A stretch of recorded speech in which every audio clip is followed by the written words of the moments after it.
पल पल याद तोरा दिलब हो कहानी, हाथवा हो कटल सोना प्यार के निशानी।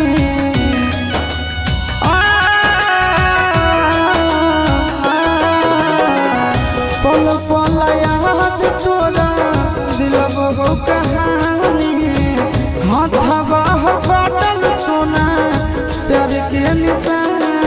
बेवफा कैसे इतना निकाल गेले पगली, बेवफा कैसे इतना निकाल गेले पगली। मोर दिलवा लेके